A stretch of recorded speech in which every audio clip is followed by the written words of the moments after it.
India, Maria Paz Ramos, Director General for International Trade and Investment, Spain, Ujjwala Singhania, National President, Marta Blanco, President COE, Suman Shekhar, Commercial Representative in the Embassy of India in Madrid, Regina Sancha, Chief Economic and Commercial Counselor of Embassy of Spain in India, our esteemed panelists, Dr. Aarti Gupta, Elena Garcia Ruz, Aparna Viswanathan, Priya Selvaraj, our moderator, Drishti Joshi, past presidents, governing body members and members of FLOW, members of COE, guests from other networks and organizations. We are honored to have you all here with us today.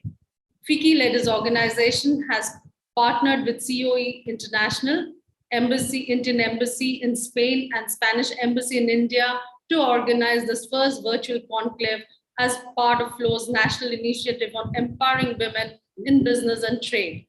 We anticipate this to be the beginning of a long-term collaboration to further bilateral trade and business between India and Spain, with a focus on the important role of women entrepreneurs. The main objective of this conclave is to strengthen the ties between India and Spain, tap into the entrepreneurship ecosystem, attract investments, and enterprises especially led by women, explore new business opportunities in both the countries, forge relationships with potential customers and investors, identify the barriers for trade and business, and discuss and deliberate on ways to mitigate them, leverage the presence of government agencies and officials. We will have the opening session now, followed by a panel discussion and concluding remarks. I request all of you except the speakers to mute yourselves and only unmute during the open house after the panel. I would now like to welcome our 38th National President, Ujjwala Singhania, a dynamic industry leader, to give a welcome address. Thank you. Thank you, Dharatri. Namaste and a very good afternoon from India. FLOW is organizing this business conclave in partnership with CEO International, Indian Embassy in Spain, and Spanish Embassy in India. Your Excellency, Sanjay Verma, Ambassador of India to Spain, thank you for your support and time. Your Excellency, Montserrat Omoma, we are very happy to have a dynamic woman leader like you with us today. Maria Paz Ramos, we look forward to many more engagement with your government. Shri Rajendra Ratno, we also look forward to Government of India's Ministry of Commerce and Industry support. Marta Blanco, President CEOE International, and our co-organizers of this conclave, we are very excited about this partnership with your organization in furthering the women empowerment and women in trade issues in both countries. A very warm welcome to all our speakers and guests from Spain and India. It is very significant for us that we are celebrating 65 years of diplomatic relationship between India and Spain this year and 75 years of India's independence. Politically, commercially, and culturally, this relationship has been growing stronger and deeper in the recent times. Spain is India's 7th largest trade partner in European Union. It is also 15th largest investor in India. Looking to the future, we have great potential to a more strengthened bilateral connection with trade economics at the core of this relationship. Women constitute 49% of Indian population and 50.8% in Spain, making it very important to address the concern and issues of women and embed the gender lens at the heart of the response and recovery. FLOW is one of the largest business chambers of commerce with an outreach across Delhi and 18 chapters pan-India, with 8,000 women entrepreneurs and professionals. This year, through our national initiative, Empowering Women in Trade and Businesses, we propose to create a worldwide forum for the exchange of information, experience, visibility, and connectivity among women business owners, setting up the stage for new opportunities and joint ventures among women entrepreneurs and business leaders. I would like to end by quoting US Senator Elizabeth Warren. It's a simple idea. We all do better when we work together and invest in our future. Let me welcome you all to the India-Spain Conclave. Thank you. Namaste. I would now like to invite Martha Blanco to give her welcome address. Thank you very much, and good afternoon, good morning, authorities, ladies and gentlemen. On behalf of the Spanish Confederation for Industries and Employers, let me welcome everyone that is attending this event that we have organized with our FLOW friends, with the collaboration of both embassies in Spain and India. Let me begin by saying that we knew, FLOW and COE, that we have a common agenda. We share a common agenda in terms of international relations, but now we have reinforced that common goals. And I would say that we share the need of reinforcing three issues. First of all, we need to intensify our bilateral and economic and commercial relations between Spain and India. We need also to facilitate the identification of concrete opportunities for our respective companies. And we also share the importance of reinforcing the public-private collaboration partnership. Today, we have the honor to count on two representatives of governments from Spain and India. But on top of that, we also share that international trade can be a driver for women economic empowerment. And let me say a few initiatives that COE is participating in related to this women economic empowerment. The first one is our participation in the B20 meetings.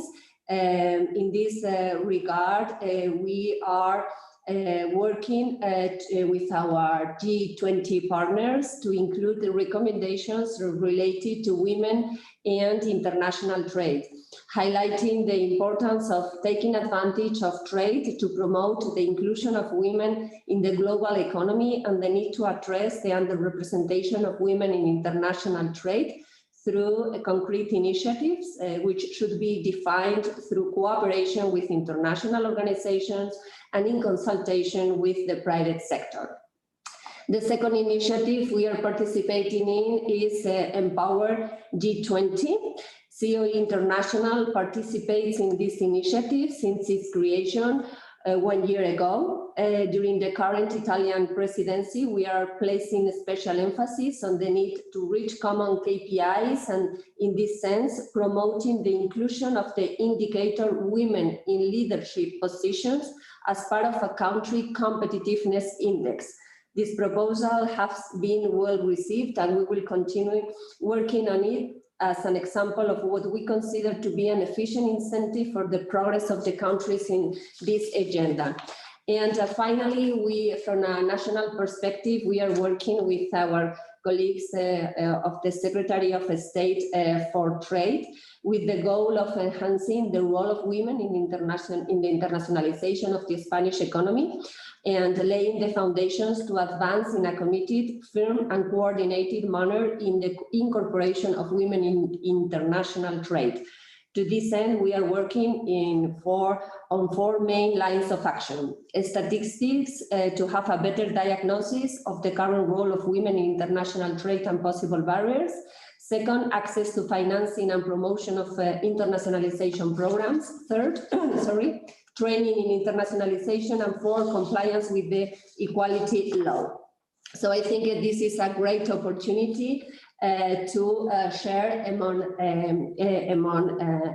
us with our friends of Flow how we can increase these bilateral relations. We will have business women sharing their own experience, and I think we are in the best conditions because of the negotiations on a bilateral trade agreement with the European Union, because of the intense relations that already exist between our both countries. And I am sure that this is the beginning of a very fruitful collaboration with our friends of Flow.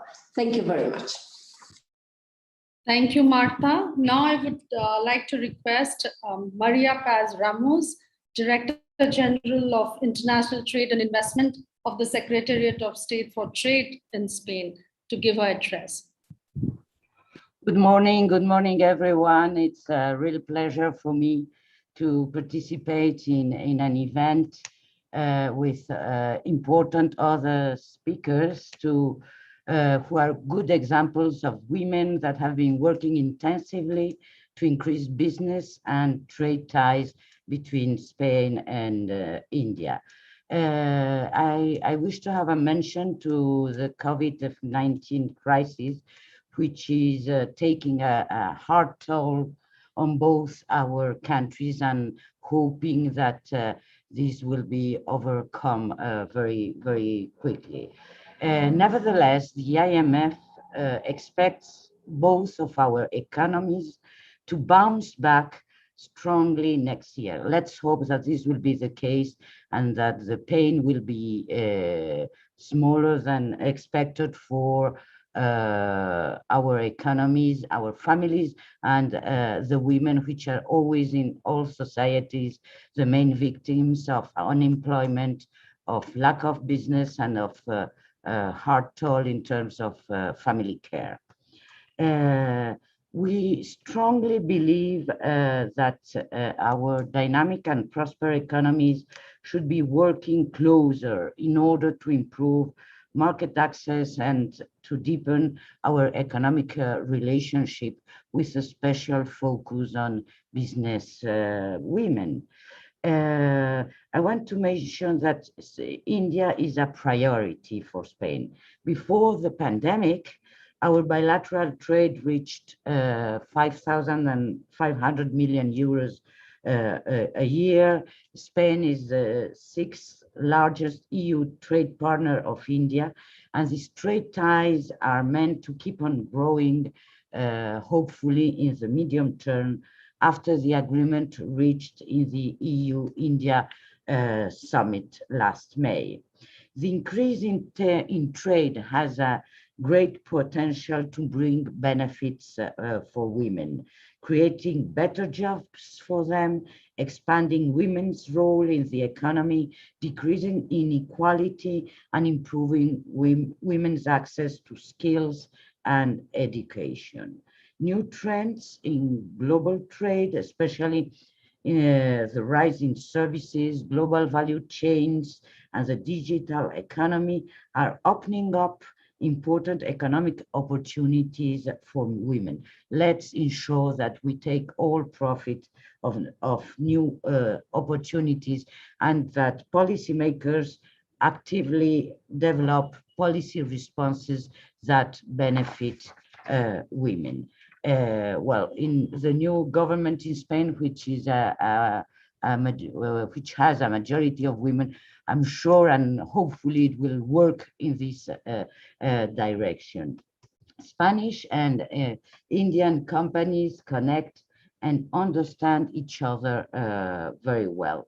This is equally true for business women. We have the same family attachment, and most of all, the willingness to work closely together.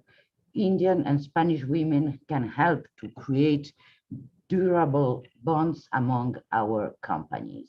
Spanish and Indian companies are world leaders in several sectors, and Spanish companies, and especially those led or directed by women, want to contribute to the program Make in India, searching for long-term partners in India, developing local industry and creating thousands of qualified jobs. Priority sectors in India, such as airports, railways, including metro, industry, agri-food, and renewable energies, are sectors where Spanish companies have demonstrated their leadership and high performance. And it is very frequent to find Spanish women representing some of these sectors. Spain is taking proactive policy actions in favor of women in different areas of our policy framework. Regarding trade, investment, and the internationalization of Spanish economy, we have created a special working at the Secretariat of State for Trade, a special working group for searching how we could push more for women intervening in the trade and investment ties with third countries.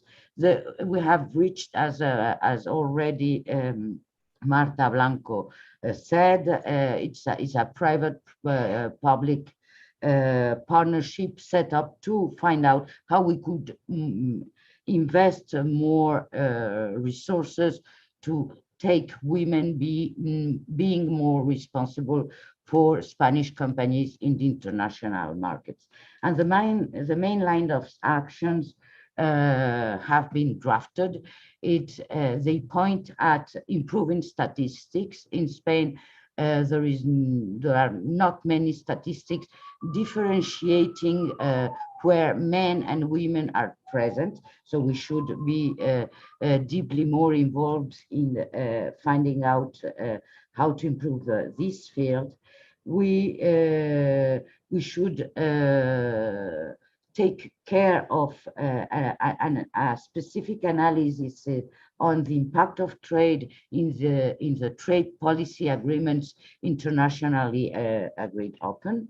We should guarantee equitable access to financing and promotion of international programs. And we want to increase the role of women, their participation in public procurement and in private companies at a managerial level. Let me conclude very briefly saying that the involvement of women in trade, in investment, in international affairs should be backed by national policies everywhere in terms of ensuring legal equality, legal opportunities in different fields. There is a family action, which is very important, lifting the role of women in terms of care, of responsibilities, and of better shared responsibilities. We should ensure nationally that the access of women to financial means to set up their companies, to set up their initiatives, and to set up their independence towards males in the economic framework.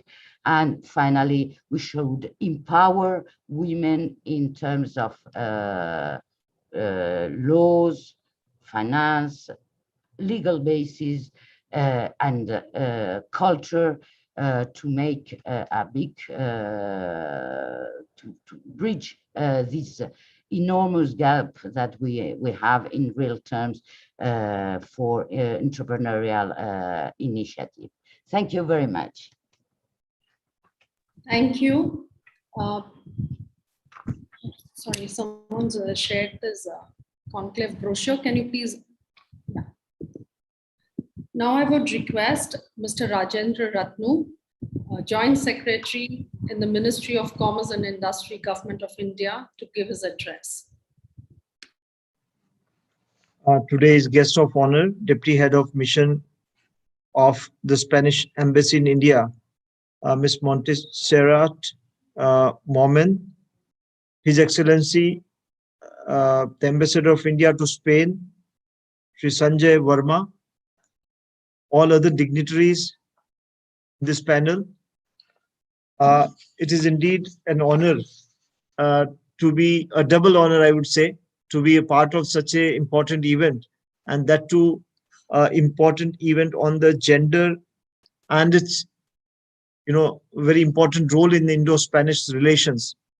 So I'm very happy to see that this initiative has been taken by the women wing of FICCI, which has been doing a pioneering work to see that the gender issue gets mainstreamed into the whole discourse of business and trade.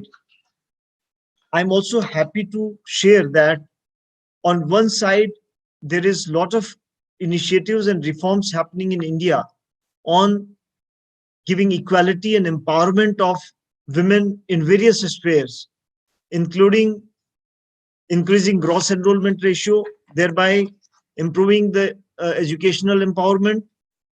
On other side, I'll mention a lot of initiative on where the gender empowerment of the economic field, that is in the business, trade and work environment, in the defense and strategic affairs, where 33% women have been given reservation in police forces. There has been a lot of other initiatives, as well as political empowerment and in decision making. So in all the spheres, we find that India's policy making, India's commitment is becoming more and more gendered, not only in talks, but in real concrete policy actions. And on the other side, this period also coincides with the phenomenal reforms in the investment climate in India. The new India, where ease of doing business has become the buzzword, offers enormous opportunities to ensure that there is a facilitation of investment flows into the country. Ladies and gentlemen, at this juncture, I would like to mention a few of the very important gender reforms which the country has taken recently to make the economic empowerment of women. They may be sometimes very small, but for a woman who works into that particular workspace, it becomes a very, very important to take a decision whether to come out of the confines of the house and take the challenge of the job or not. For example, increasing the paid maternity leave from 12 weeks to 26 weeks has immense impact on the women in the workplace. Childcare leave for a maximum period of 2 years, that is 730 days in the government organizations, has really made a lot of impact on women and their decisions about their family size, etc. About submission of a statement about compliance of the sexual harassment of women at workplace. That Prevention of Sexual Harassment of Women at Workplace Act 2013. The compliance of this act have been made mandatory on the meetings of the board, and board's report of every company. This has to be agenda and a statement has to be submitted. Age relaxation for women in the public employment for appointment has again given them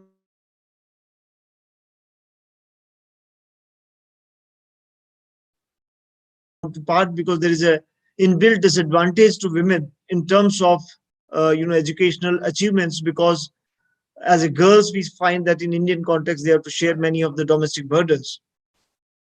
The labor code, the industrial relations code 2020, the occupational safety, health and working conditions code 2020, and the code on social security for creating congenial work environment for women workers.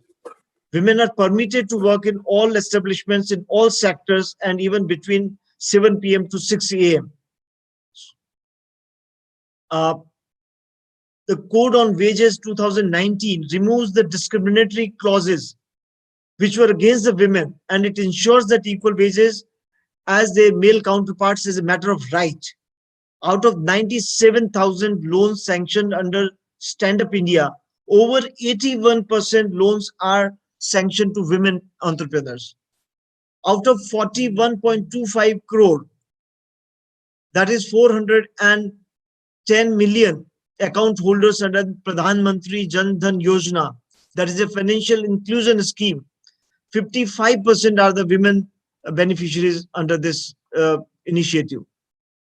Pradhan Mantri Mudra Yojana, this is another financial instrument available, and under this scheme, 68% of the loans are women-owned and operated enterprises.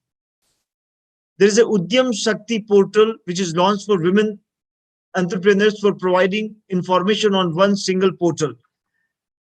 I mean, I can narrate so many other initiatives, but I'll just take another 2 to 3 minutes to just emphasize that how the new India is not only changing in the gender equations in terms of gender empowerment and giving more opportunity and equal opportunity to women, but also how we are easing out doing business in this country.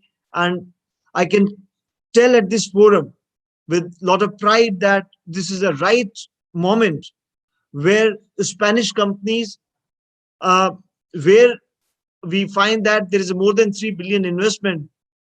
But ladies and gentlemen, I think we can see that our friendship is very deep and a long standing, but I think it has not been reflected in terms of economic gains. There is a huge potential still that exists in terms of the investment flows from Spain to India.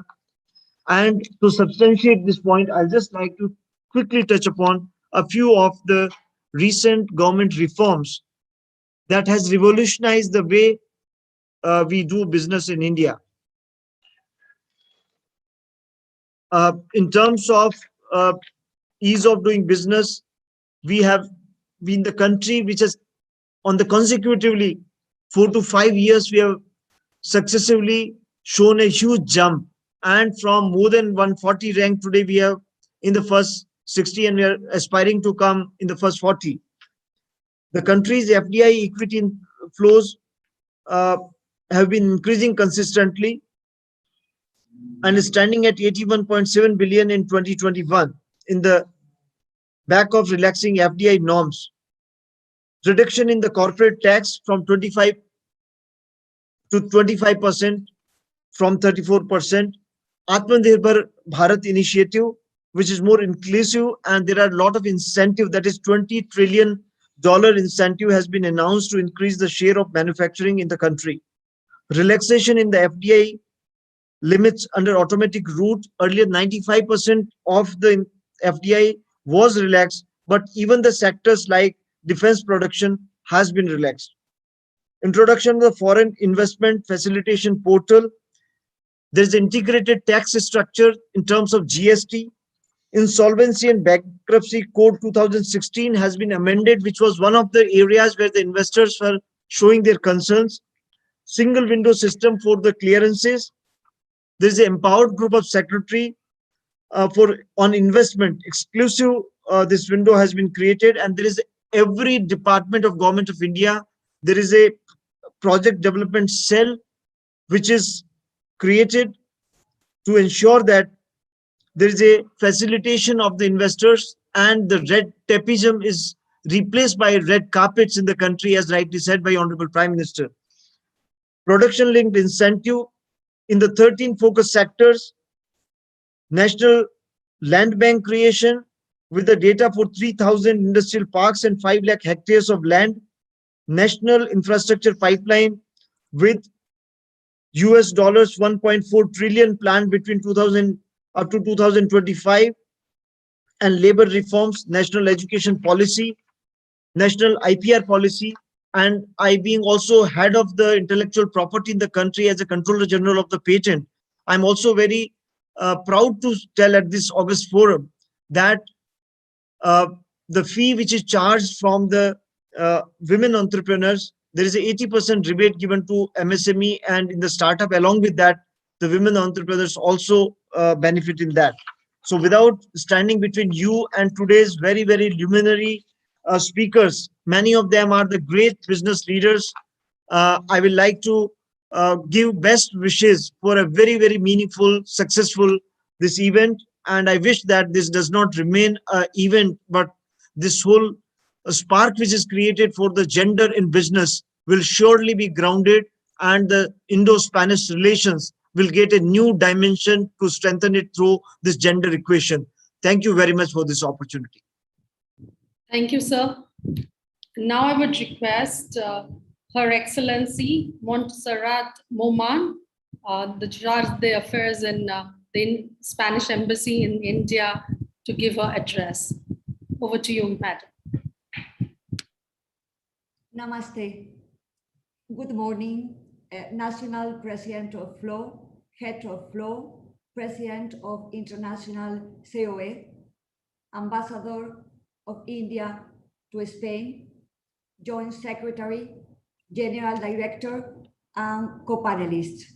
It's my pleasure to participate in this great meeting for women entrepreneurs.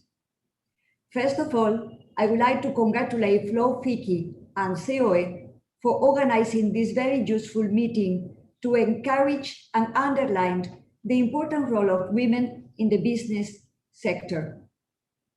India and Spain, after 65 years of fruitful diplomatic relations, have endless ways to collaborate in different fields. There is room to strengthen our relations, and this area could be one of them.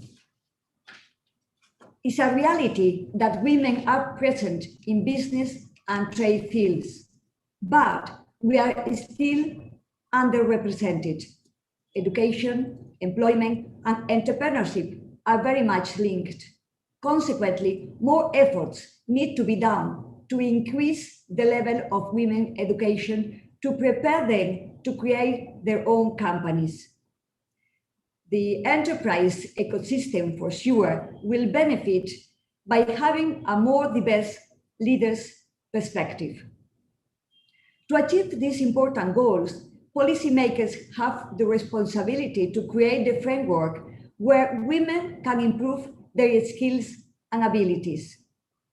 Worldwide, the effective integration of women into the labor market is improving at a good rate, but women's participation in entrepreneurships is still at a very early stage and has a strong margin to develop. In parallel, it's also pending to reduce this presence of women in the informal economy. As a whole, the proportion of workers and companies which operate in the informal economy is very high, and it leans towards women. Public and private sectors have to collaborate closely to learn more each other's best practices and to implement instruments which encourage women to lead more companies. In these regards, India and Spain can cooperate at both levels, public and private, to share experience in this field. This conclave is a very good example. The Spanish embassy in Delhi is aware of the need to make women more visible. It's always in our agenda to increase the presence of women in every area of our work.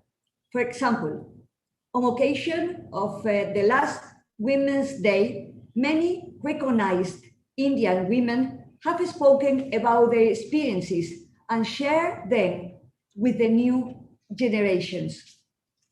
The Embassy of Spain recognized the outstanding work done by Indian Hispanists.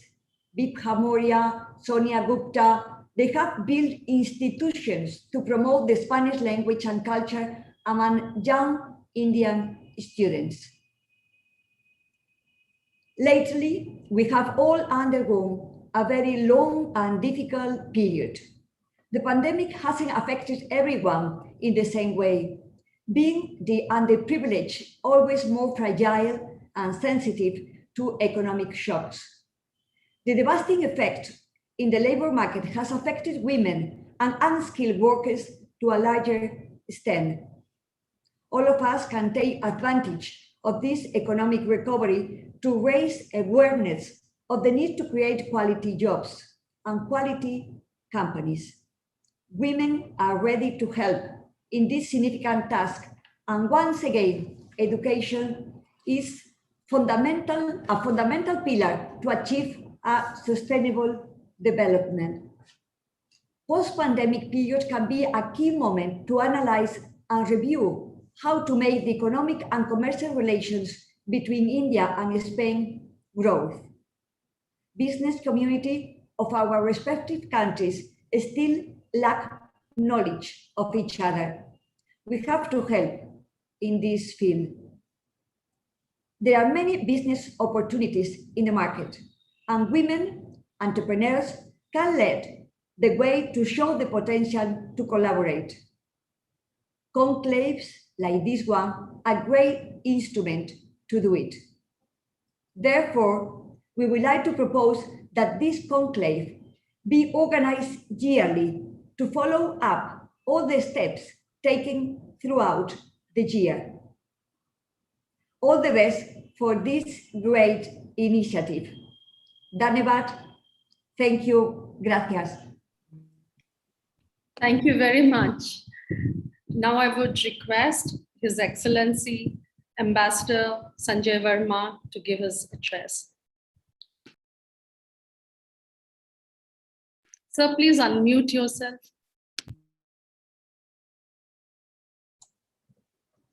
Hola, namaskar, good morning. Very happy to participate in this panel today. Thank you, Ms. Singhania, for putting this together. I think it has been set up very well. Maria Paz, my colleague here, has talked about the macro aspects of potential of growth. Martha Blanco has talked about the way the private sector and the associations are dealing with the way ahead.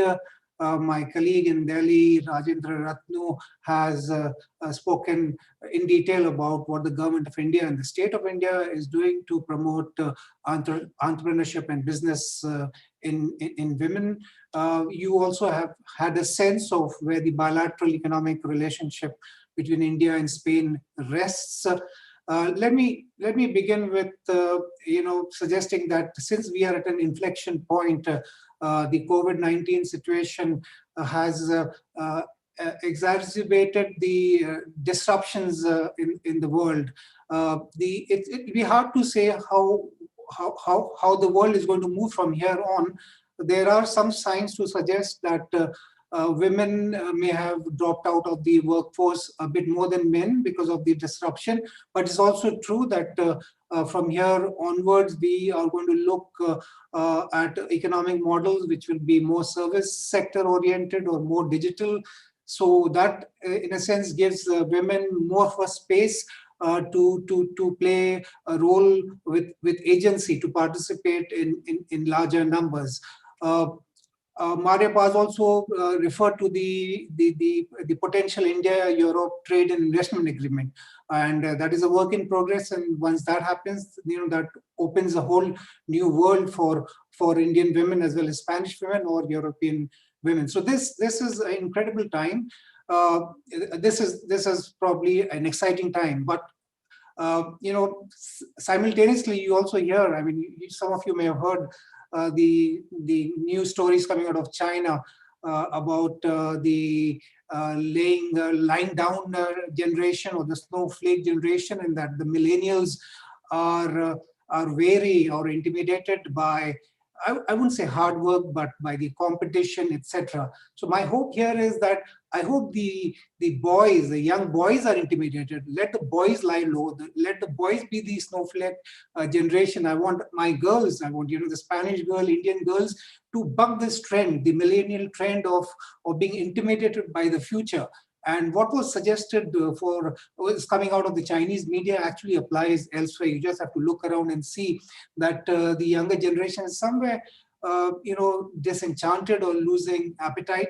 I really hope that our girls are probably made of sterner stuff, and they will probably seize. And that's why all this also a disruption moment. And I hope they take that narrative forward to their advantage. Let me come back briefly to the India-Spain economic commercial relationship. You've heard about the numbers, etc. if you ask me, I think I would be hard pressed to name many individual women who are playing what you would say a lead role in the India-Spain economic and commercial partnership. There are respectable examples, but let me also suggest that it's not always what you see, which is important, but also what you don't see. And what I'm referring to here is that there is an ecosystem which makes the narrative or the conversation between two continents or countries softer or easier by sharing cultural space or by the softer aspects of existence. So in the India-Spain relationship, if you look at the textile sectors specifically or the retail sector, you'll find a lot of predominantly women players than men. Or in the space of culture, 8 out of 10 Spaniards who have studied in India are women and who are promoting yoga or Bharatanatyam, Kathak, etc. If you look at the Indian students here, I think some of our brightest students in high-tech areas or in postdoc research are women students. So there is great positivity and they are generating an ecosystem which would make conversation, and conversation is the beginning, which then takes various forms: political, economic, commercial. So I take great solace in the fact that we have a solid foundation, and most of this foundation is actually thanks to the effort of the feminine strength in the India-Spanish relationship. Now, if you look at what's happening currently, if you look at what the role Aparna Vishwanath plays in advising Spanish firms in India, or Kanika Jaggi from the Indo-Spanish Chamber of Commerce, or the Western European team of Invest India, which is entirely women-led, or economic counselors Veronica, Regina, now Lucia, our Director General on both sides, including Ms. Nidhi Mani Tripathi. These are fine examples. My own team in the embassy, I have 3 outstanding women officers. And so there is a lot of potential scope, and it's a work in progress, and there's a lot we can sort of take pride in, that women are now not on the margins, they are at the center. I must take you back to the weekend. I was in Barcelona this weekend, and I had this most amazing event to participate in. And this was centered around two women. One was Manu Kaur, a Spanish Indian or Punjabi origin, and Asha Miro from Maharashtra, but a Spaniard now for many, many years. And Manu Kaur, the occasion was a release of a book by Manu Kaur on her struggle, her identity as an Indian and a Spaniard, and the cultural battles she's had to fight, and to sort of reclaim her identity, and get a sense of presence in the Barcelona business area, etc. And the book release function was moderated by Asha Miro, who herself is an internationally known author, television presenter, music teacher, communicator, and one of the strongest proponents of adoption, intercultural adoption globally. And so these two voices were such strong voices, and it'd be unfair to look at them only in the context of culture or a book release. I think these are forces which are suggesting the way forward. They're making it easier for us to communicate and to accept the reality that, and a positive reality, that women are playing such an important role.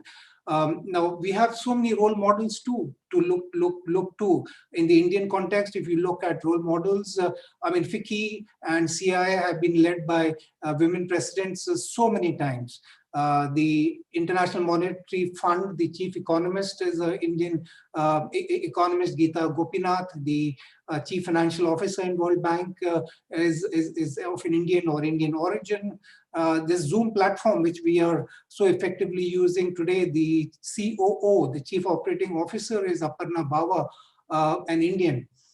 There are several examples, and one example which I particularly like giving when I talk about agency in women is, if you look at the CNBC English channel in India, it is largely 90% women.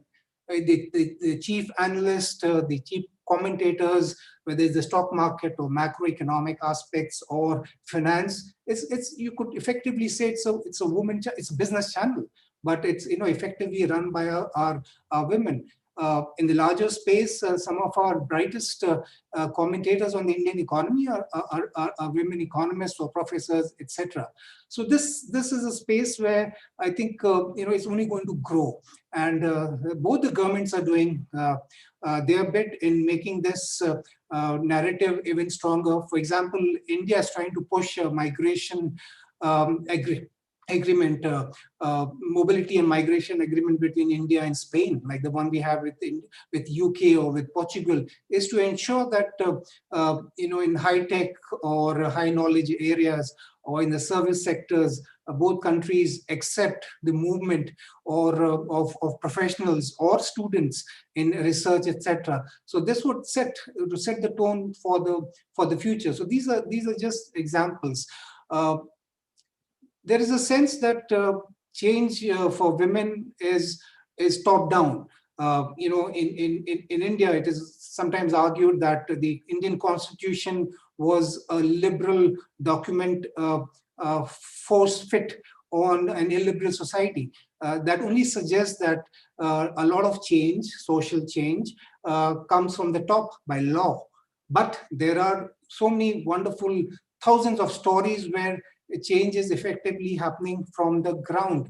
And I love going back to Bollywood to suggest what changes are taking place. There are two films which have come out in the last few weeks. One is called Sherni. It's about a woman forest officer in India. And the other one is Paglayat. Paglayat also has the central prominent, the actor is a young girl who's recently widowed. Now, in the Indian context, Indian widow meant a lot of weeping, crying, because it reflected a very poor support system for a widow, etc. But in this context, in the 21st century, in 2021, this girl hardly feels a sorrow for her husband, not because she didn't like him, but the fact she was married to Muni for 6 months. But thereafter, the film tries to suggest the agency this girl has, the dream she has to get her job, not to lay a claim on her deceased husband's wealth, but to move ahead in life. And it's a much lighter tone, not the typical VP Bollywood film of yesteryears. So these are messages, these are symbols of the new India. Let me conclude here, but let me suggest that the Indian Embassy, along with FLO, the Spanish Embassy in Delhi, and the Spanish government here, we are willing to join hands to make it easier for women entrepreneurs in either countries to take that leap and engage more in the formal interaction at the economic and commercial levels. I would request FLO to consider opening a cell where they can hold the hands of prospective or putative Spanish lady entrepreneurs who wish to come to India, and who you can physically support by guiding them in real time, meeting them, sort of guiding them through the systems, the culture, etc. I think this could be an important takeaway. While we do it on a regular basis, but FLO, if you could take it as a special responsibility, I think it'd be a good beginning to opening a yet another new chapter in this glorious relationship of India-Spain relations. I will let it rest here. Let me say that I'm delighted to be part of this event. Thank you.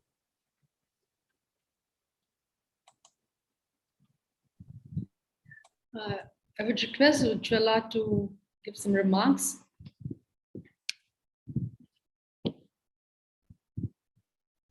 Ujjwala, you need to unmute yourself. 1 minute, sorry. Thank you very much. It was very enriching and informative to hear our eminent guests talk about opportunities and potential for business collaboration between women entrepreneurs between India and Spain. Your Excellency, Shri Sanjay Verma, we are thankful to you for giving us your valuable time and addressing us. Your Excellency, Montserrat Moma, thank you for sharing your valuable inputs. Shri Rajendra Natno, thank you for addressing us. Sincere thanks to CEOE International for joining forces with Flow. We have a great lineup of good speakers in the panel discussion now, and I look forward for your active participation. Thank you. Thank you. Now we'll have the panel discussion. So the panel discussion's theme is on opportunities and challenges that women entrepreneurs and businesses in general face while doing bilateral business and trade between India and Spain. So we've had many instances of what can be done or what can be done better to encourage business and trade between the two countries. So today we have our panel discussion on the challenges our panelists have faced and the opportunities that exist between these two countries. To moderate the session, we have Drishti Joshi, who's an investment specialist in Invest India. Over to you, Drishti. Thank you so much, Dharitri. It's such a pleasure to be here today. Very good morning to everyone in Spain and very good afternoon to everyone joining us here from India. It's such a wonderful occasion that we've gathered for here today. So, after all of the very enlightening remarks that, we've had the pleasure to hear from our dignitaries, I think we are now going to hear from some very, very seasoned business persons who've joined us here and agreed to talk to us today. We want to talk today a little bit about this long-standing trade and commerce relationship between our two countries. There's much that I want to ask, and I'm doubly excited to hear from our panelists today. But before we begin, just allow me to very quickly introduce who we have with us here today. So to begin with, we have Ms. Priya Selvaraj from Siemens Gamesa. She is a leader in the space of renewable energy and, of course, an important voice when it comes to the sector, as well as, what the future holds between India and Spain when it comes to renewable energy. We've also got Ms. Elena Garcia Ruz, again, a leader in the space, and she's no stranger to India, having spent a better part of the decade here in India. We've also got Ms. Aarti Gupta of the Jagmini Group. She's, of course, a very important player in Indo-Spanish trade, and at the same time, a very important voice here today because she is an active participant in the endeavor of trade between the two countries. So, I think it would be very interesting to hear some real felt experiences of what the journey's been like. And finally, we also have Ms. Aparna Viswanathan, again, an important voice. She's the head of Viswanathan and Associates, and she's played a very instrumental role in actually fostering the commercial relationship between India and Spain, because she's been guiding, advising, mentoring, and steering companies from both countries to do investments in business in the other. So, with all of that said, it's a very important discussion that we are having here today. It's very exciting, but most importantly, I think it's very timely. Like His Excellency said, that we are in fact at an inflection point. Joint Secretary Ratnu also mentioned that the time is right. This is the right moment to bring something like this up, to take it forward and go full throttle while we're at it, right?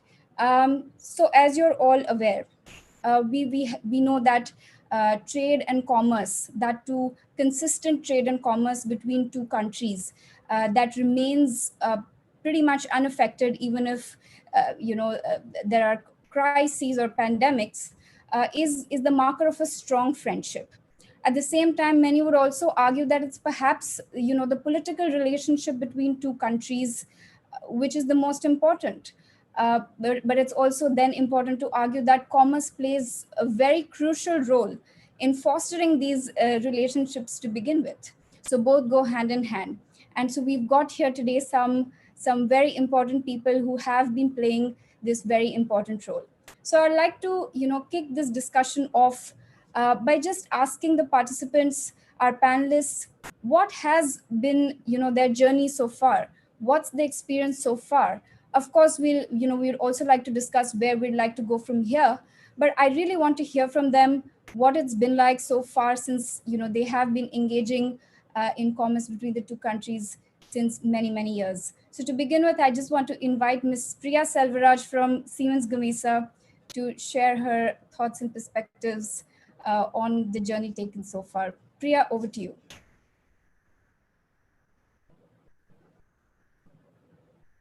Hello, Priya. Yes, yeah, I was just on mute. So hello, everyone. Good morning. Good morning and good afternoon.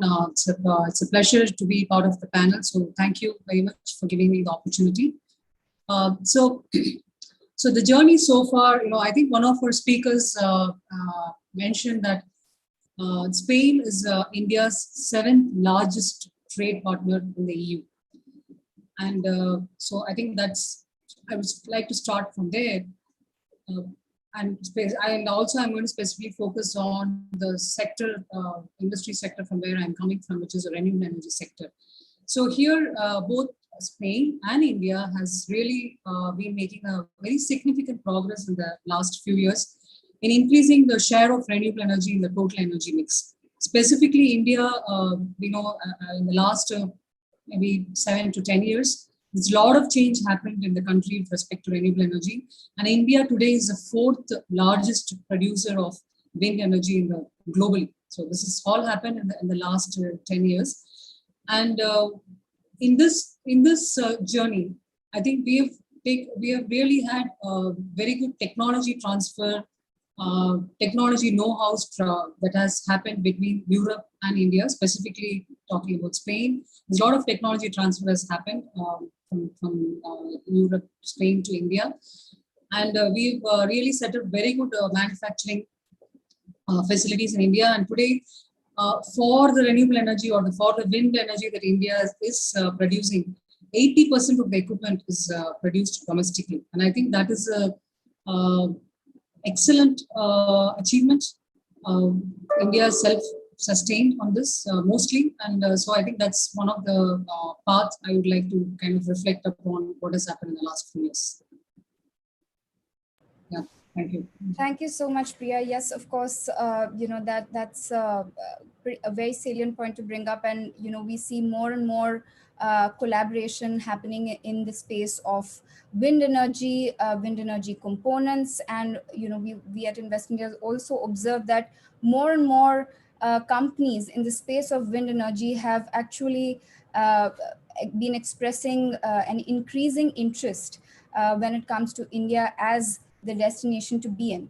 But at the same time, I also want to hear what it is like to sort of do business in Spain or with Spain. So there I invite Aarti to come in and tell us, what the group's experience has been so far. What are some factors that she wants to highlight when it comes to doing business with Spain.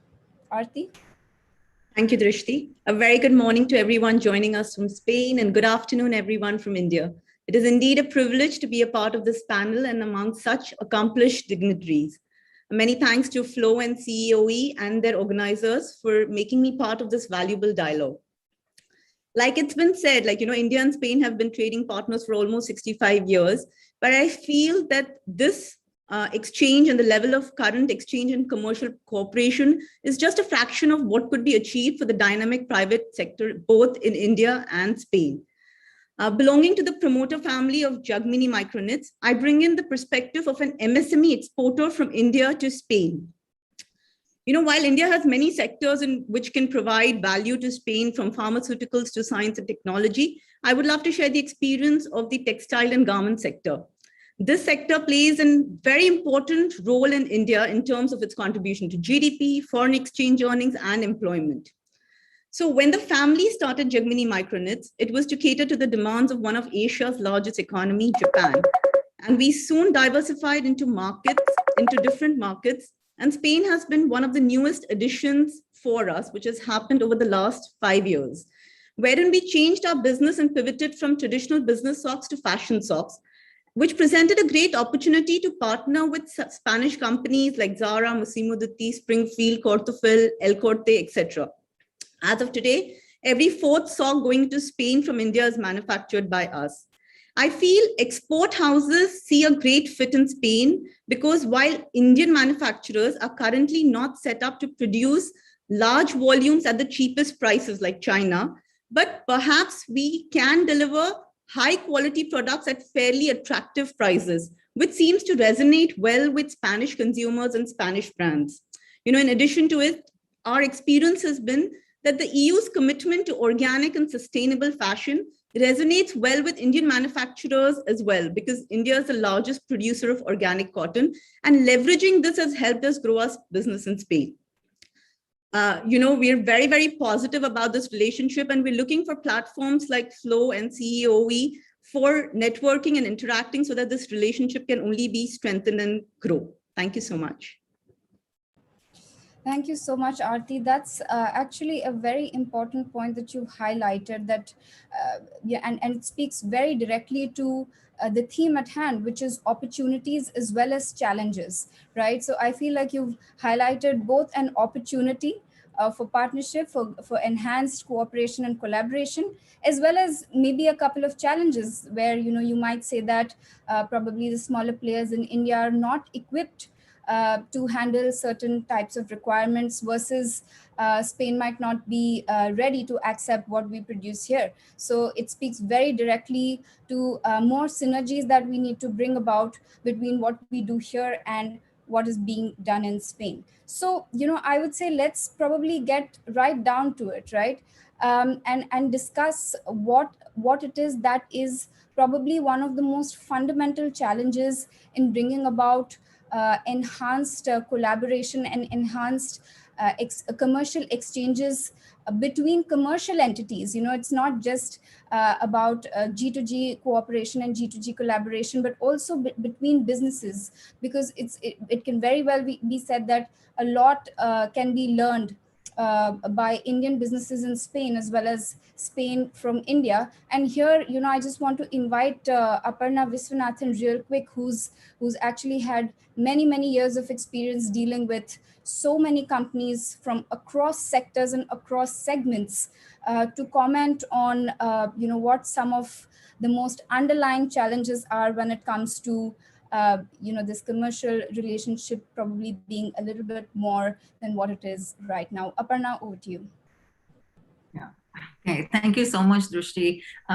Thank you so much. At the outset, I'd like to thank the president of Flow, the head of the CEOE, His Excellency, the Ambassador of India to Spain, and Her Excellency, the Charge d'Affaires of Spain in India. And to start with your point, how has it been in the past? I would say roughly from beginning in 2005, I started working with Spanish companies in the renewable energy sector in India. So at the outset, I'd like to say that the history has been extremely positive for me personally and my firm I would say from 2005 to 2015, and roughly I think as the industry as a whole, from 2005, 2008, maybe until about 2012. Okay, there was enormous progress made, and I mean, definitely in wind power projects, solar projects, and the capacity of India's renewable energy has, transformed. There's been a lot of progress made. But what I'd like to emphasize is, as mentioned by His Excellency Sanjay Verma, that we are at an inflection point right now. And I think part of it is that whole cycle, which happened from 2008 onwards, 2008, 2012, and then, of course, the pandemic. Okay, so we're really at an inflection point right now where we need to take the partnership to another level, and we need to see the projects happening. And really, to my mind, I would think that what would be ideal if it's that Spain is considered as the key or critical partner in India's green transition, because India is doing something very exciting at the moment. India is running the world's largest clean energy program to achieve 175 gigawatts of renewable energy capacity, and also to increase it fourfold to 450 gigawatts by 2030. Now, this is a massive clean energy program. It's important for India, important for the world, and Spain was the pioneer in this space. So, I would really think that the level, G to G to begin with, to, create the setting really for the companies to, in a way to change the focus and say, look, we're doing the green transition in Europe, we're doing it in India. It has to be a global phenomenon, as we've seen from the pandemic. Spain is a pioneer in this field, and therefore, I would think that the discourse, the whole narrative could be notched up to another level so that Spain is viewed as a priority country in the green transition, and working transportation in that also, because transportation is also taking, with green hydrogen trains, as Elena will speak further on. And and I have several specific suggestions also, but maybe you'd like to bring some of the other speakers in first.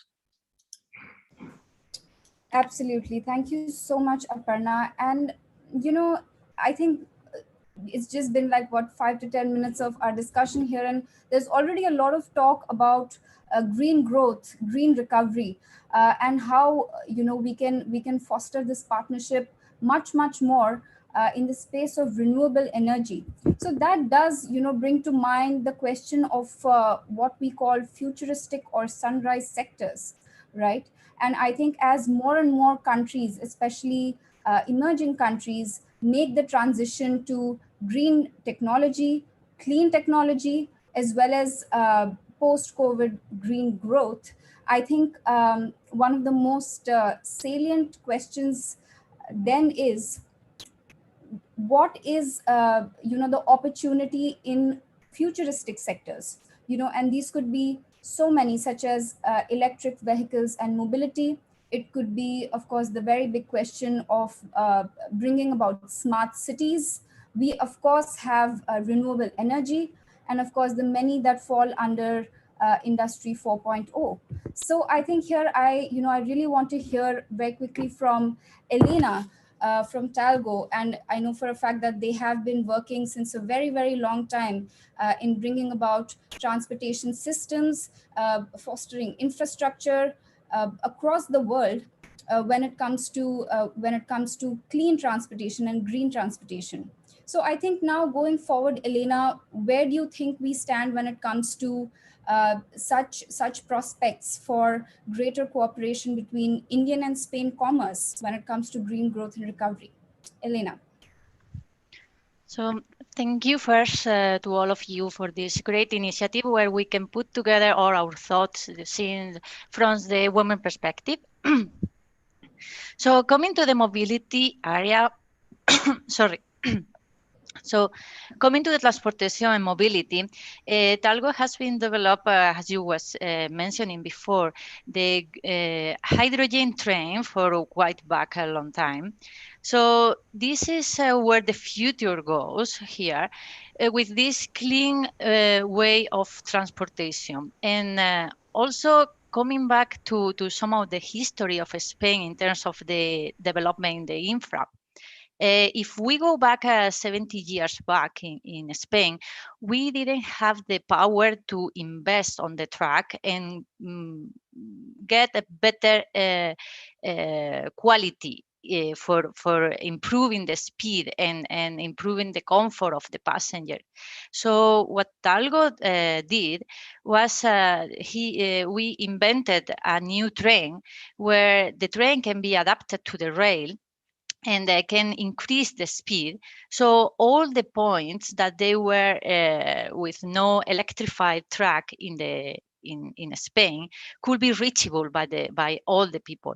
So this is quite interesting if we take advantage of this analogy with the situation that we are having in India now, that the track quality is not very good. Right now, there is no investment or such big investment to improve all the tracks there. So with introduction of new rolling stock, the investment will be less, and then you can connect all the point and increase also and boost the business between the areas that they are more isolated right now in India. So this is a very good point of starting here between India and Spain in terms of transportation. Also coming to the smart city that you were mentioning before, it's very important to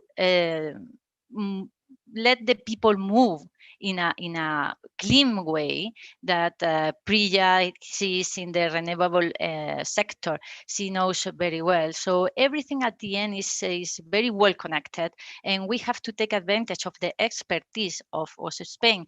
You only have to take into account that in Spain right now we are having 2,800 kilometers of high-speed rail line. So all that can be put in a significant way in India, and take advantage of all the expertise between the two countries. Absolutely, Elena. I think it's no secret, and it's also been said very often that Spain has the skill, but India has the scale. And so many would think that probably, it is a sort of a natural marriage, where Spain does have, let's say, a lot of cutting edge technology when it comes to building of infrastructure, when it comes to building of smart cities, lean as well as fast transportation, whereas India is something that's ready, is a place that's ready to accept technologies like this more and more going forward, as infrastructure is definitely one of the most priority areas of even the government we have today. So in that case, I think there's general consensus and agreement across the board when we say that it might perhaps be a sort of a natural marriage. But then why has it taken so long, or why aren't we still there? It's the Indo-Spanish relationship is more than 6 decades long now, as we've heard that this year we're going to finish 65 years of establishing this relationship. So what then are some of the primary challenges? Is it financing? Is it regulation? Is it maybe a difference in culture of working, or just collaboration that has just never taken place? So here I think I'd very quickly like to go back to Aparna, because she does have a sort of bird's eye view of the kind of questions that companies pose from time to time. Aparna, I'd love to hear from you when it comes to some of these challenges and how to overcome them. Yeah, I mean, it's a very critical issue at the moment. I think Spain definitely, like a lot of the other European investors, there's challenges that a lot of them have faced. But I think right now, what would really help is that, if the government or the institutional support, it's like, for example, just to give you a concrete example, there is no country desk for Spain in Invest India, whereas there is one for France and there is one for Italy. So, that would be, to my mind, the natural step forward. If Flo was going to submit a recommendation, well, what about a country desk for Spain? Okay. Or, in any bilateral agreements or any talks that are going on, obviously we have this issue of financing. And, one issue which comes to my mind is that, on the Spanish side, they have to look for an entity which is a promoter entity, okay, that's really going to promote the project in India. And to that financing. I have myself deals with IREDA financing, but somebody's got to bring in the equity. So, to the extent, but these are all elements. These are things also that Spain has to offer. You can bring in the equity, you can get matching, debt financing in India, and resolve the problem for. I'm not talking really about manufacturing. I'm talking really for renewable energy projects. But we do need. I think the companies need more institutional support to change the discourse and say, look, don't just look at Latin America. Look at the amazing green transition, and you have to be part of it. You can't miss this one. And that the governments would try to facilitate a lot of the other challenges which are definitely there.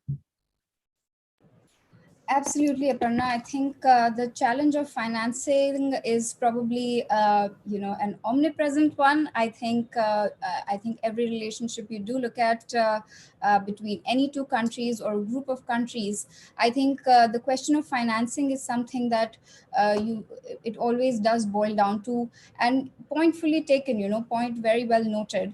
But I think there probably, we will benefit.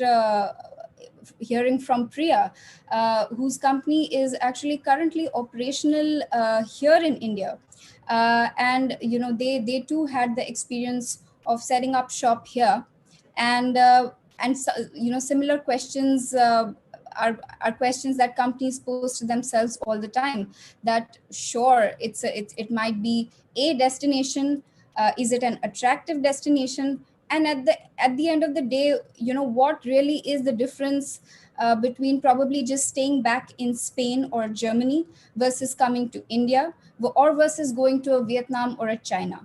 So I think we'd love to hear, Priya, from you as to what the experience was all like, when you came to set up shop in India, and what the challenges have been like for established companies like Siemens Gamesa in India so far, and how we can work to overcome them.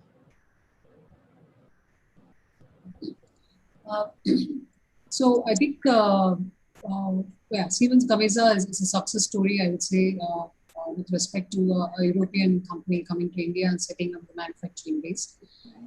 So I think the thing is, we have a manufacturing base in a few locations in India, and we are also actually exporting from India. Okay, so in the beginning, yes, there were some challenges, but I think it was really, it's like any other challenge like you would face when you're just setting up a shop in a new place. But now I think the government is really supporting a lot. I think now the government of India is focused on Atmanirbhar. I think that's a big push from the government end to establish Make in India initiative in India. So if I have to talk into collaboration point between Indo-Spanish industry in this space, one of the things I was trying to do some research preparing for this meeting. I was just looking into what kind of exports India is doing to Spain. Literally, I was looking for actual data points. I did notice that India's top exports today is textiles, organic chemicals, iron and steel. Those were the top exports to Spain.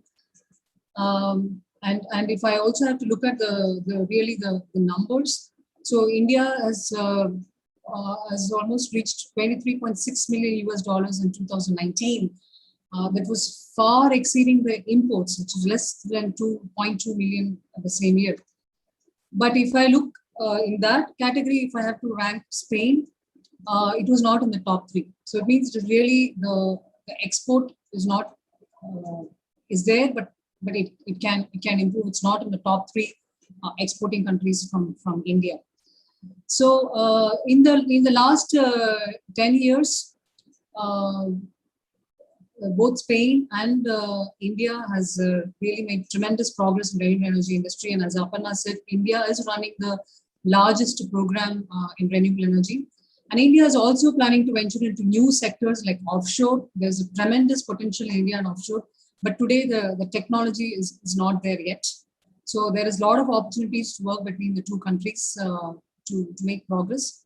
Green hydrogen is another new space that is also being looked very closely. India is in the formative phase of creating new policies on green hydrogen. I think that's another area where both countries can work together. Energy storage. These are the next waves that are coming in the renewable energy sector. And Spain's experience and technology know-hows here can be a great support through already established companies in India, and also any new companies that want to enter into India. We have very good supply chain of various components that as Siemens Gamesa, I think we've really established a good supply chain in India on some of the very critical components. Likewise, I'm sure there are other companies who are operating in the same sector has also done this. So the supply chain is really good in India, and we have a potential to enter into new horizons with a strong commitment from the Indian government to the green energy and climate change. again combining with Spanish government. So what is I think you rightly said, right? Spain as a skill, and in India, I think we have the scale, right? So in India, what is really the manufacturing base with the talented manpower availability? We really have very good manpower here. A lot of the right resources we are able to get here, and sustainable and sizable market and cost competitive advantage that really comes from establishing a very good supply chain. So this is the area where we can look into enhancing the collaboration between Spain and India going forward in this particular sector. Agreed, Priya. And I think before I can just jump to Aarti real quick, I actually want to touch upon newer ways of how we bring about this exchange, right? So of course, conventionally speaking, when it comes to doing business, or if it's the question of FDI or trade or investment, I think we always look at some of the larger players setting up either a greenfield or a brownfield establishment in the recipient country, which is fair. And I think there's still a lot of space for that even today in this relationship. However, I think we have moved beyond just conventional commerce. And I feel that at this stage, it's also very crucial to mention the role of startups and innovations. And so when we do talk about sectors such as offshore wind or green hydrogen, or for that matter, even urban technologies, places, spaces, transport, all of these things, the role of startups has been very, very important. Often because a lot of these startups have been mentored, probably even completely funded and kickstarted by bigger companies for their own purposes. So, you see bigger companies foraying into the space of innovation and startups much, much more. Because what happens is that many a times for a very specific sort of an intervention for which, you have a problem statement, you're looking to resolve it, the company probably might not have the wherewithal to pick that up completely. However, by investing into a startup, I think you can just look to resolve so many of these everyday challenges, everyday questions, and even everyday gaps in technology when it comes to transitioning. So I think before I can move on to Aarti, Priya, I wanted to hear once more from you with regard to what a cooperation in this space looks like, because as we see more and more innovators are coming up. We see the rise of incubators, we see the rise of accelerators, we see the rise of even VC funds in India, in Asia, and many of the emerging markets. Where do you see the role of big companies in mentoring and fostering startups, as well as collaboration between the two, between India and Spain, shaping up to be like? This is a question for me. Yes, okay. So coming to startups, well, I really don't think as of today, we don't have a platform where we could exchange ideas and share the experiences. So I think we really should look at maybe establishing a platform where companies who have successfully, companies like us who have successfully were able to scale up our business in India. So we will be able to provide some kind of guidance to new startups based on the experiences we've had. We are not having a platform today to share any of these kind of experiences.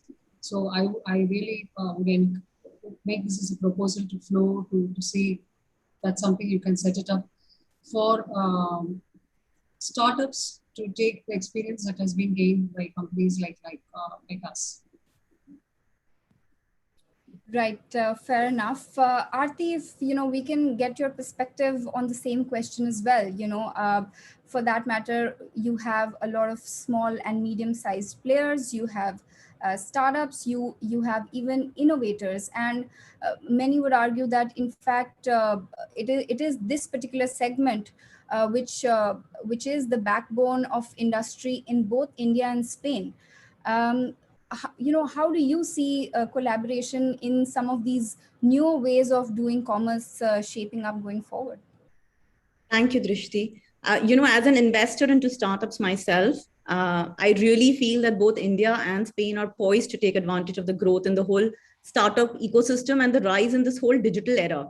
You said, Priya said, Spain has the skill which Indian startups can use to scale themselves. We can invite a large number of smaller Spanish investors to take an opportunity to invest into the startup ecosystem in India. Today, India is the world's third largest ecosystem. We have over 50,000 recognized startups. In the last 1 year, we've seen like 12 unicorns come out of India despite of the global pandemic.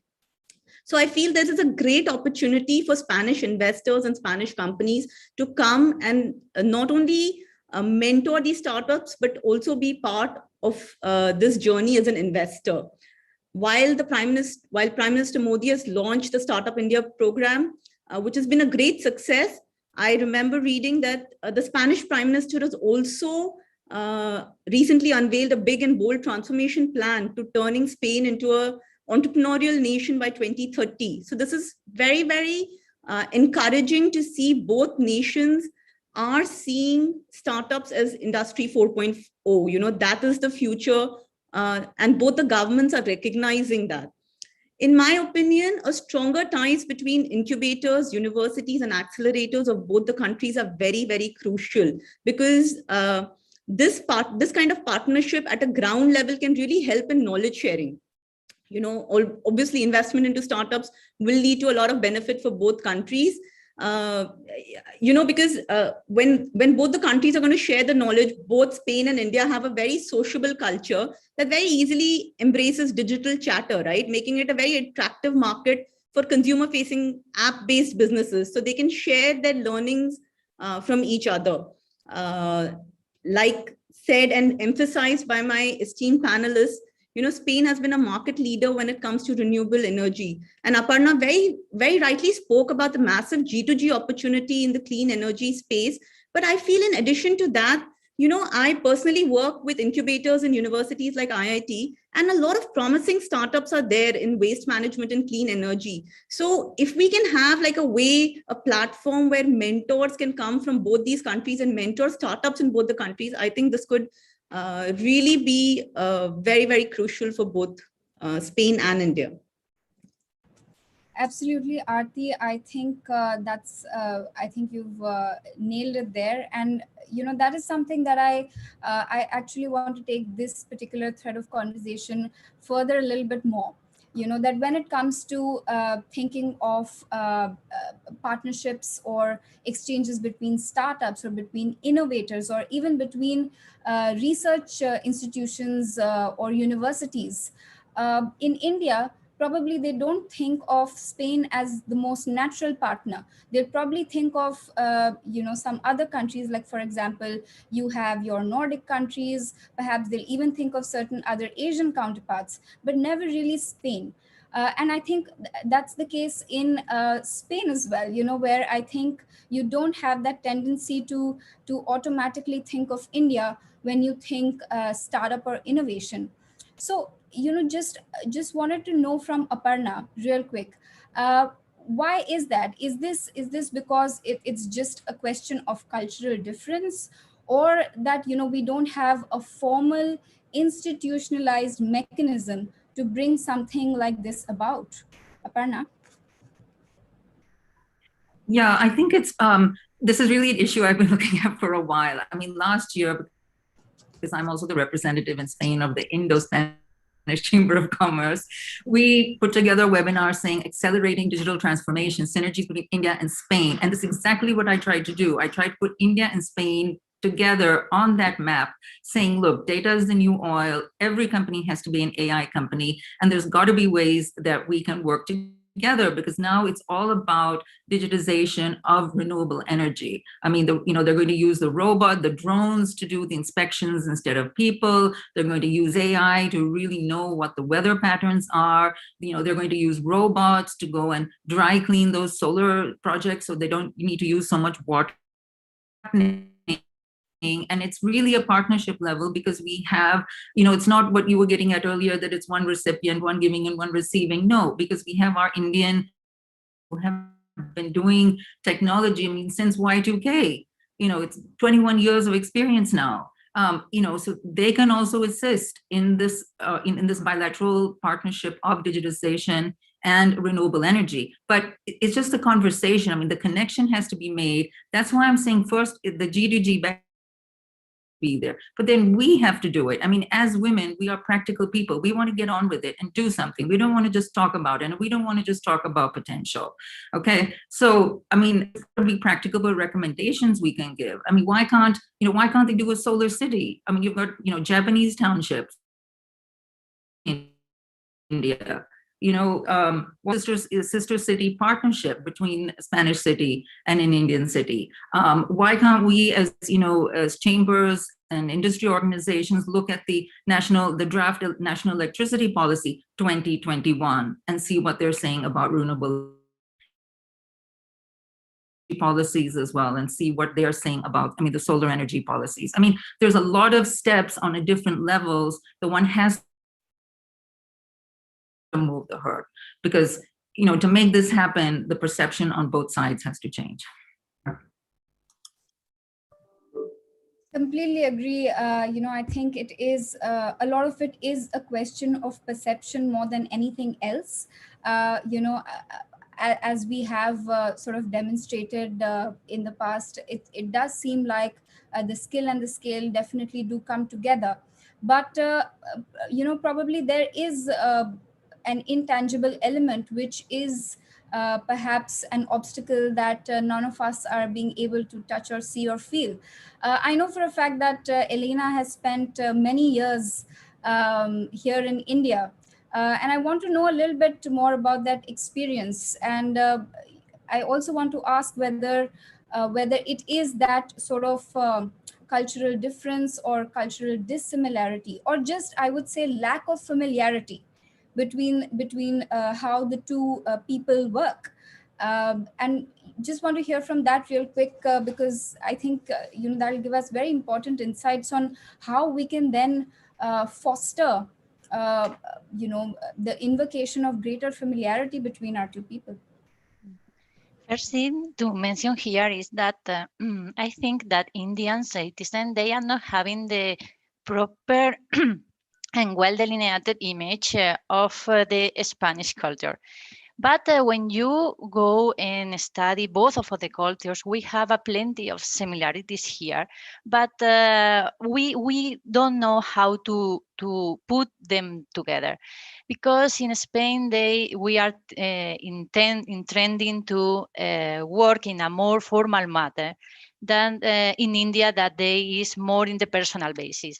So this is something that the business people, we have to adjust, and sometimes it's really difficult for us to work in this personal basis. But also, if we remember, in Spain, no many years back, the way of doing business, it was also in that way. So it's not so far of that point. So we can find a lot of similarities here. Also, one point that I want to highlight is the barrier of the language, because Spain is not very well English speaking if you compare to Germany, or of course England, or even the French one. So also one thing that it shocked me when I reached to Delhi is the Spanish delegation in terms of language courses that we are having in Delhi. There is only one, Instituto Cervantes, in comparison with the one that they are having, for example, the German delegation that they are having 6, and they are having 11, and 14 they are having for the French delegation. So you can see the difference in number here, 11 and 14, and we only have 1. So the penetration of the Spanish language in India is not very well recognized, and everyone is going to study German or even French before Spanish. So this is something that we have to attack from the very beginning, from the students, to grow and see if the next generation can improve the relationship between India and Spain. Very true, Elena. Yes, of course, I think it is important to bring about more such cultural exchanges to induce that sort of familiarity. But, I think probably just keeping in mind the time that we have, I don't want to miss this question. I really want to discuss this topic. And it's, of course, the elephant in almost every room now, right? Which is, of course, the COVID-19 pandemic. It's probably something that we've spoken about a lot. We've heard a lot of panels speak, but let's be real. It has affected businesses a lot. It has affected trade a lot. And more so, it has disproportionately affected women-run commerce and business a lot, right? So like the ambassador said, it is, of course, a very unique inflection point when it comes to the injection or sort of inclusion of women in business. I have an interesting question to pose here, which is perhaps flipped on its back. And the question is this, that a lot of the times we hear of it as including women as part of the growth process in a sort of a top-down, almost patronizing sense, right? Rather, I would like to flip it and say, it's actually, the participation of women in the growth process that's going to do the economy a huge favor, right? And I think we've seen those results in many countries. I think it's something that we definitely want to see more and more in India and Spain as well. I'd like to hear Aparna Viswanathan's views on this. Do you think it's probably right to flip the question this way and pose it like that instead?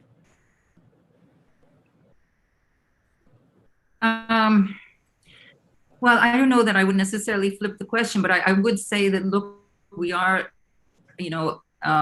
as we have said, as an inflection point, a moment of great challenges, and we as women are ready. We're not frightened. We're ready to, seize the moment and, build a new way forward. In this relationship, there are a lot of challenges ahead. And I think, particularly as women, pandemic or no pandemic, we have to get on with it. We have to take care of our children. We have to get ahead professionally. And, businesses have collapsed. I myself have faced that. I've had to move. I've seen collapse of business, all unsafe. And, we have to go forward, and we have the energy to do it. So rather than, I don't want to get into the whole dialectic.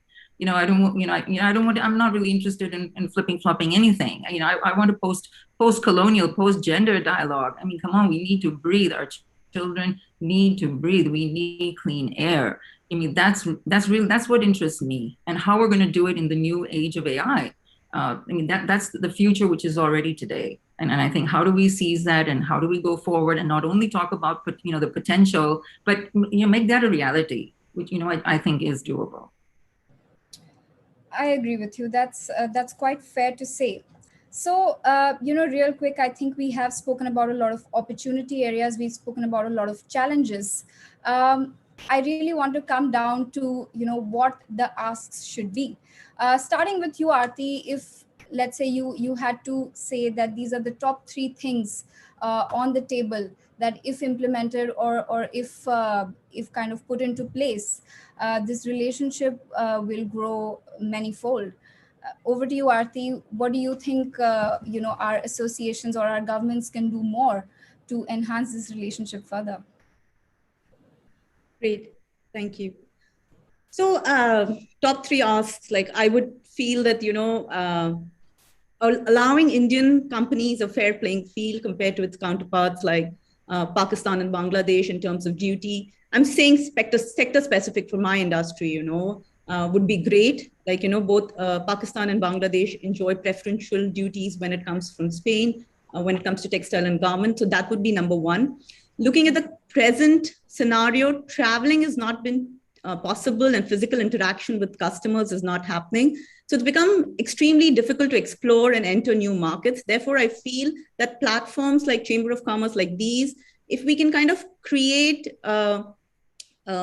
dialogues and have seminars where entrepreneurs can interact from each other with each other would be great, and help expand business.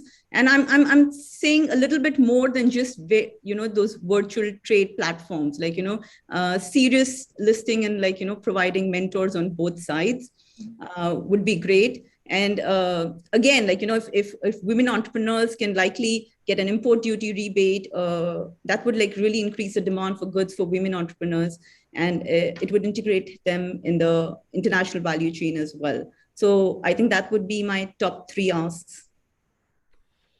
Fantastic. Elena, what do you think we can do better? So, in my opinion, for example, in the big volume project, we need more backup of the government because the financing that we were talking at the beginning of the panel, and for getting that, the financing that has to be strong, has to come from the government. So we need more support from the government for big project. We have the good example of the development of Japan government in the highest speed corridor between Mumbai and Ahmedabad. So also, if we can join hands with both governments, great achievement we can get between the 2 countries in terms of transportation or even more successful stories like renewable energies for Siemens Gamesa. But more cases like that could be achieved in this way. So I will request here that more government support and more transparent and collaborative and tactative meetings could be there. Sure, absolutely. I think our colleagues here from the CEOE and Flow can definitely take that into account. Priya Selvaraj, what do you think we can do better in terms of fostering this relationship? Yeah, so I think from my understanding, I don't think we have any clear strategic partnership between the 2 countries. There's a lot of work has been going on between the 2 countries, but I think the 2 countries, if we could sign some kind of clean energy strategic partnership, where this partnership will create a framework to really do some significant expansion and cooperate in R&D, climate change, science and technology, again focusing on clean energy. And I think this will open up many other channels. So this kind of partnership, signing a partnership would help. And again, as I already touched in my earlier comment, that India has the potential to become one of the largest exporter with respect to products for renewable energy. So this is an area that can be looked here, how both the countries can work as Spain has really big plans for expanding into renewable energy. So how can Spain take the advantage of what is coming from India with respect to cost competitiveness and our government's India's focus on Atmanirbhar. So it's all projects in Spain and also Spanish companies doing projects in other parts of the world, not only in Spain, in other parts of the world.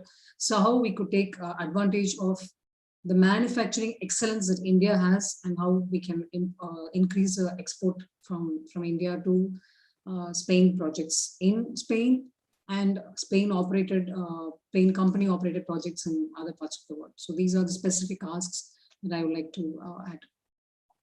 Absolutely. Thank you so much for those. And I think we can conclude with Aparna Viswanathan. Aparna, what do you think is the kind of support that industry wants to see a bit more? Yeah, I mean, I'll go ahead and address the real elephant in the room, okay, which is there's no Spanish Development Bank. Okay, so we're not like, we don't bring a friend, there's no French Development Bank, we don't have JICA, we don't have the German Development Bank. So there is a European Development Bank. So on the issue of financing, what are we bringing to the table? I mean, there's got to be from the consortium, whether it's the Spanish with the Italian or on a European level. So for the projects which require multilateral financing, because somehow there's a view that, oh, well, we're not going to finance a project in India, that's India's problem. But that's not how it works. There's, from smart cities onwards, everything, there's World Bank, there's multilateral financing for the projects. So that issue has to be addressed. And second, then despite the fact you don't have a development bank, what can you do? What I have seen, what has worked in the past, as I was mentioning earlier, you've got to have somebody in Spain who's a promoter of the project.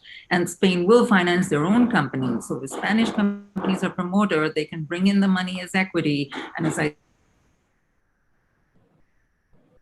secured by the project assets in India. So, there are ways around it. But, the G2G agreements, they have to go more than the 2017 one between, India and Spain. It can't, it's great. The scientific collaboration and everything is wonderful, but there has to be something more that brings, what Spain brings to the table and, what's going to happen in terms of policy in India. What kind of tariffs are we going to have? And, are they going to be reasonably low or ridiculously low? I mean, and what are we doing in terms of quality standards? I mean, there's a lot of, when this is not the right forum, but to get into detail, subsequently, these substantive issues for renewable energy so that Spain can be the key partner for the green transition in India. That has to be worked towards either on the G2G level and also on the industry forum level to support the businesses. Absolutely. I mean, that's right on point. And I think on that very note, we can conclude the panel. Thank you all so much for joining us today and participating in this panel. It was fantastic to hear your views, and we really got right down to the brass tacks. So really appreciate your participation here today. With that, I hand it over to you, Dharatri. Dharatri, over to you. Thanks, Drishti. It was a very, very interesting panel, and I know it could have gone on for hours, but we do have a time constraint. So I don't want to summarize and conclude because we've got two excellent speakers and guests who are going to give the concluding remarks. So I would like to call upon Mr. Suman Shekhar, who's the commercial representative in the Embassy of India in Madrid. Over to you, sir. Thank you all for the illuminating panel discussion. To conclude, I would like to share that yesterday I was watching an OECD webinar on women entrepreneurship and trade post COVID-19. I realized that there's clearly a gender gap in terms of entrepreneurship and trade. And for India, I can say that since about 75 years of independence, that gap has been going down, maybe not as much as we would like. But as all the speakers today mentioned, that COVID-19 is a watershed movement and inflection point. Trade has gone down, in India, Spain case from $6 billion to $5 billion. And we do not know that how much has it affected women workforce. According to OECD, there are more women in small enterprises and sectors like textiles, retail, services, etc. And it's interesting to note that Spain is one of the countries with highest number of small and medium enterprises in Europe. India-Spain trade is dominated by textiles, which according to International Trade Center is dominated by women workers. So what we thought is that Spain could be an interesting case study for market opportunities for women entrepreneurs post COVID-19. And I'm pleased to announce that we at the Embassy of India are launching a new market survey to address this. Are there additional barriers which women face? Has COVID-19 affected them more, and in what ways? And does the focus on digitalization, sustainability, green economy, and feminism in post-COVID-19 Spain open new opportunities for Indian women in business? These are some of the questions which we would like to answer. We count on your support because this is a new exercise. No one has done this before.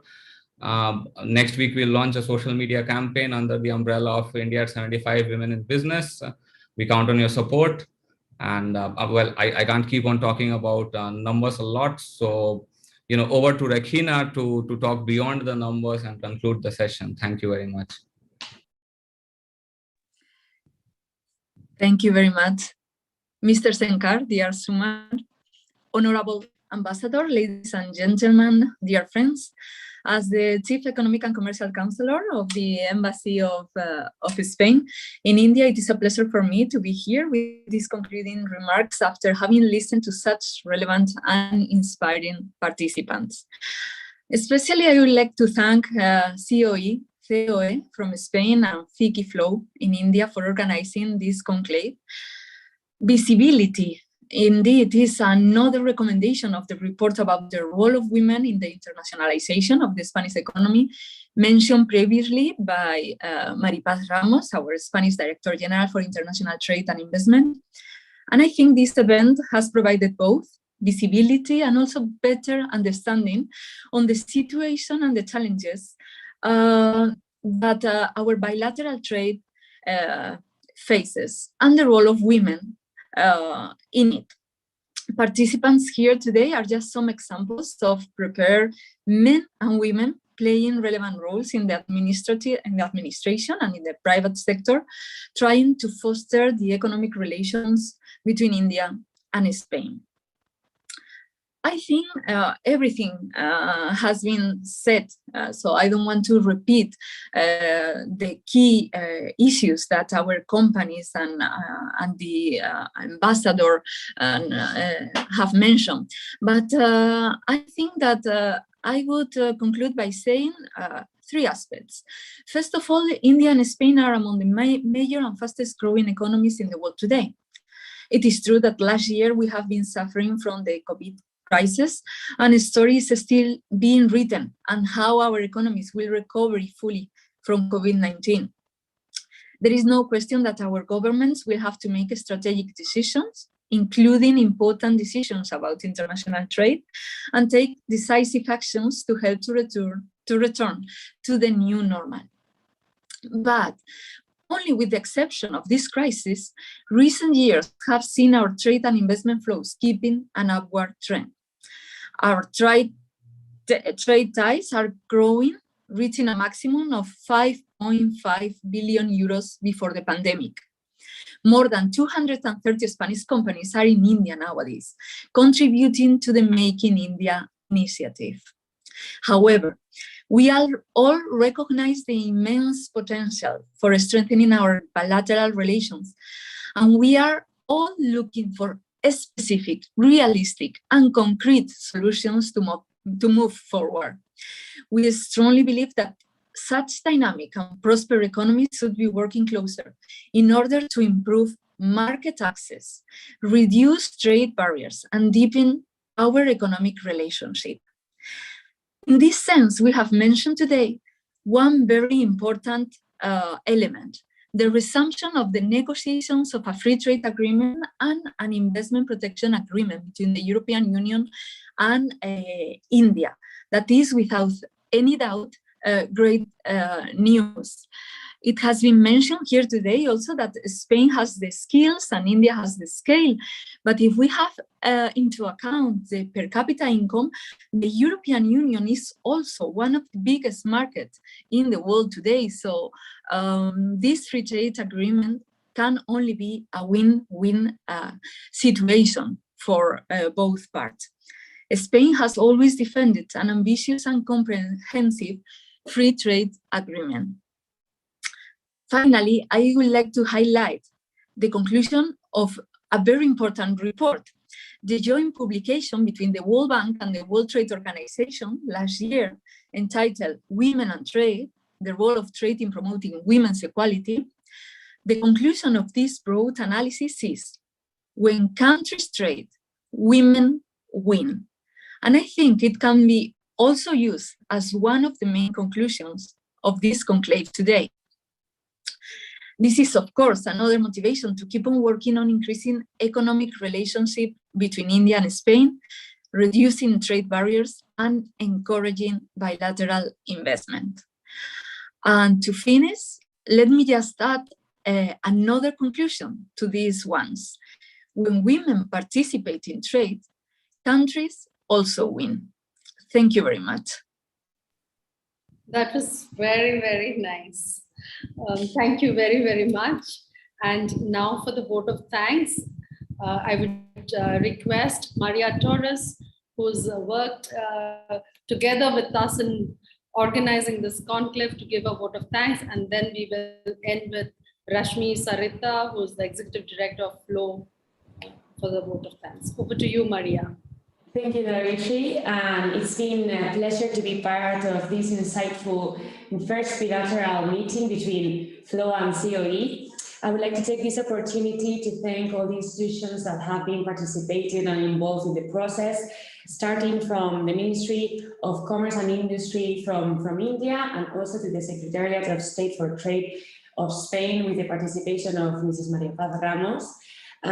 Also, I would like to thank the Embassy of India in Spain, to the Ambassador Sanjay Verma, and to the commercial representative Suman Sekhar, but also to the Spanish Embassy in India with the participation of the Chargé d'Affaires, Mrs. Monserrat Luman, and to the Head of Economic and Commercial Offices in India, Regina Sancha. I don't want to miss this opportunity also to thank our counterpart, FLOW, with which we've been collaborating and working together to organize this fantastic event, and to all the business representatives from both sides that have been involved in the roundtable, and to all the audience from both countries that have joined us today. So let me say that COE remains at your disposal to follow up on this meeting, and that we hope that this is the first of many future collaborations. Thank you. Thank you, Maria. The respect is mutual.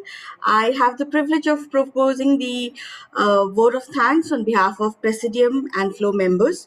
I'm sure that it was not only a pleasant coincidence that this year Spain and India celebrate the 65 years of their diplomatic relationship, but an indication of a natural success for the initiative. I'm very thankful to CEOE for the support to the initiative. Thank you to His Excellency Sanjay Verma, Montserrat Momin, the acting ambassador to Spain and India, and Mr. Rajendra Matu for lighting up our way with their support. Shout out to Dharitri Patnaik, governing body member and head of initiative, Suman Shekhar, the second secretary, political and commerce, Drishti Joshi for moderating this session today, Maria Torres for the partnership, and last but definitely not the least, thank you, Regina Sancha, for the concluding remarks. And thank you all of you, the audience, for your kind presence here. Thank you.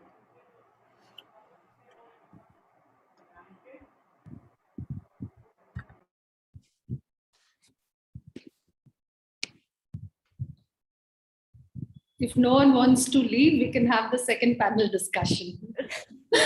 That's a good idea, Dorothy. Thank you very much. Thank you. Thank you. Bye. Thank you. Thank you, Dharitri. It was wonderful. Thank you, Ujwalaji. Thank you, Elena. Thank you, everyone. Yeah. Thank you, everyone. Thank you. Thank you. Thank you, Elena, Aparna, Arti. Thank you very much. It was wonderful e-connecting. We're looking forward to work together on different initiatives.